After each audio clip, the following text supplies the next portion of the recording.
Mai neva ciutat és la sèrie d'IV3 Televisió guanyadora del concurs de pilots de ficció de comèdia. Dilluns és la gran estrena, però a nit al Teatre Principal se n'ha fet una preestrena. I connectam en directe, Jordi i Julià, bon vespre. Crec que estàs ben acompanyat. Així és, estem molt ben acompanyats perquè estem amb la protagonista d'aquesta sèrie, ella és Esther López, la tenim aquí al nostre costat, primer de tot, molts anys. Moltes gràcies. Quina és la primera valoració de la sèrie, ara que ja l'has vist en pantalla gran?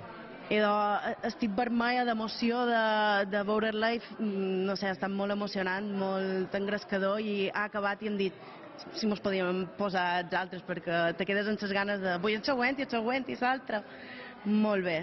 Molt bé. Hi haurà moltes sorpreses, no sé si torna Pau de Bon, no sabem si hi ha nous personatges, com per exemple Tomeu Penya, que apareix també, no? Sí, hi ha personatges, a cada capítol surt un personatge diferent, per exemple, na Vivian Caoba, que és increïble, en Tomeu Penya, que també, na Laia Martínez, que també fan petits episodis, petites aportacions, i és un luxe poder comptar amb ells. La d'en Pau de Bon no te puc dir si surt més o no, perquè a lo millor sí, a lo millor no. Quin és el missatge que podem dir a la gent perquè s'enganxi en aquesta nova sèrie d'IV3?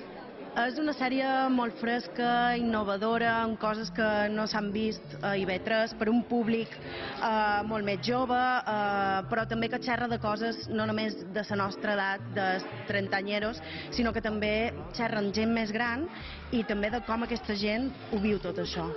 Molt bé, idò, estarem molt pendents. Serà dilluns a les 10:30, no? Correcte.